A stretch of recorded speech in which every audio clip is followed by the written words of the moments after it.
Imagine two properties. Both cost $250,000 to buy. Both bring in $50,000 in cash flow over 10 years. Both sell for $300,000, netting a $50,000 gain in equity. But one of them still outperformed the other by 1.17% per year. How is that possible? It's because of a metric most investors overlook, a metric that gives you a much more accurate picture of your true return than the usual suspects. It's called IRR, or the internal rate of return. And once you understand how to use it, you'll never look at another investment decision the same way. Let me show you why. In this Chalkboard real estate investing video, I'll explain exactly what IRR is, how it compares to simpler metrics like cash-on-cash return, and why it gives a more complete, forward-looking view of your investment's potential. We'll also break down concrete examples step by step so you can use IRR in your own deals with confidence. Let's dive in. So what exactly is internal rate of return? IRR calculates your annual return just like cash-on-cash does, but it does so while accounting for everything: cash flow, appreciation, loan paydown, and the proceeds from your final sale. But here's the key difference. It doesn't just average those returns, it adjusts for when you receive them. Because $1 today is worth more than $1 tomorrow. That's the time value of money, the core idea behind IRR. Your capital earns differently depending on when you get it back, and IRR recognizes that. That's why many investors call IRR the most complete way to measure returns. So let's compare it to what most investors use. Cash-on-cash return only looks at 1 year of income versus your initial investment. Cap rate measures the income of the property but completely ignores financing and only at one moment in time. Equity multiple tells you your total return but doesn't account for how long it took to get it. These are all helpful snapshots, but IRR is the full video. It answers the question of, at what rate is your money working for you year after year from start to finish? Sound abstract? Don't worry. I'll show you exactly how it works in just a minute. But first, let's talk about why IRR matters and when you should use it.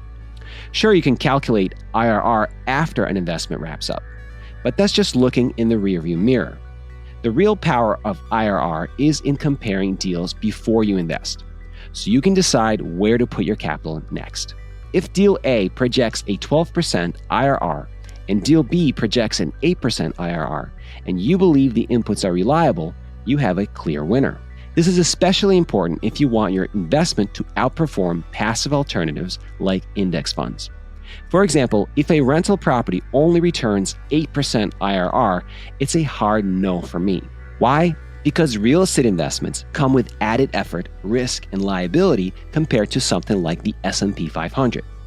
So, unless I'm getting at least 15% IRR, I'd rather put my money somewhere else. That's why IRR is so useful.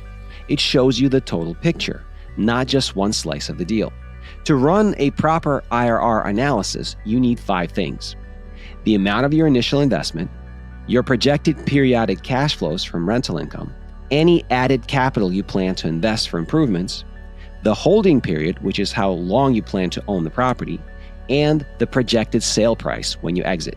The more accurate your estimates are, the more reliable your IRR will be. And when in doubt, be conservative. Better to be surprised on the upside than to be misled on paper. All right, let's pull back the curtain. Here is the IRR formula. Looks pretty intense, right? Don't worry, you don't have to memorize it, and you definitely don't have to calculate it by hand. Here's what each variable means, and I'll show them on the screen, but you don't need to memorize them either. All you really need is Excel or Google Sheets, which both have a built-in IRR function. All right, so let's look at an example to help it make sense. Let's say you're buying a rental property for $250,000. You put 20% down, that's $50,000, which goes in as year 1 equals negative $50,000. You expect $20,000 in annual gross rent with $15,000 in expenses. That gives you $5,000 in annual cash flow for 10 years.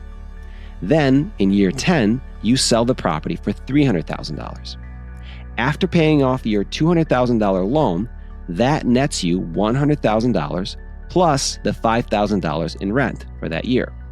So year 10 is $105,000. Note here, for demonstration purposes, I'm just ignoring the loan paydown that would have happened during the 10-year period to keep things simple. When you're running your projections for real, though, you should factor that in as well. Okay, so now plug those numbers into a spreadsheet. Year 0, negative $50,000. Years 1 through 9, a positive $5,000 in each year. Year 10, a positive $105,000. Use the following formula: equals IRR parentheses range of cells. And it'll calculate the IRR for you from the set of data you gave it. In this case, your IRR would be 14.94%. Now, let's go back to our comparison from the beginning of this video. Remember, property B is nearly identical to property A. $250,000 purchase price, $50,000 down, $50,000 in net cash flow from rents over the course of 10 years, and $300,000 sale price in year 10. Same total cash flow and appreciation. But here's the difference: the timing of the cash flow. Let's say years 1 through 4, the cash flow equals to just $2,000 per year. The reason might be because you are stuck with long-term, below-market leases or high expenses, which you figured out how to reduce in year 5. It doesn't really matter exactly why. Just know that this is something that can definitely happen even with all other things being equal. So now in years 5 through 9, the cash flow goes up to $7,400 per year. Finally, in year 10, for whatever reason, the cash flow from rents levels back off to $5,000. And then you sell for the $300,000 price, just like in the first example, and get back your initial $50,000 down payment and an additional $50,000 from equity growth. Again, I'm ignoring loan paydown here for the sake of simplicity. So just like with property A, the total net return in year 10 comes to $105,000. Okay, now enter those numbers into your spreadsheet and recalculate the IRR. The result, 13.77%. Same total profit, but property A outperforms property B by 1.17% annually, simply because you got more of your money back sooner. This is the power of IRR. It shows you what most metrics miss: when the return happens, not just how much. Now, I use the example of 2 identical properties to better demonstrate the point of how IRR can provide you with a more nuanced insight, even when other performance metrics would say that these 2 properties are equal. In the real world, the differences between deals will be even larger. One deal might have higher upfront costs, but better long-term cash flow. Another might have weak cash flow upfront, but a big exit upside later. With IRR, you can compare those deals to each other side by side and get a good idea of which one might have a better return. Even more importantly, you can use IRR to compare across all deal types, whether it's rentals, ETFs, crypto, art, startups, you name it. It's a very versatile tool. But with that said, IRR isn't perfect. Here are 2 key caveats to it. For one, assumptions can be way off. Cash flows, expenses, and sale prices are all projections. One surprise can throw off the entire calculation.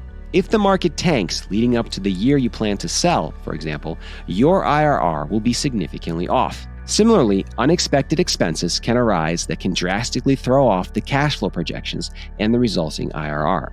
2, different timelines skew results.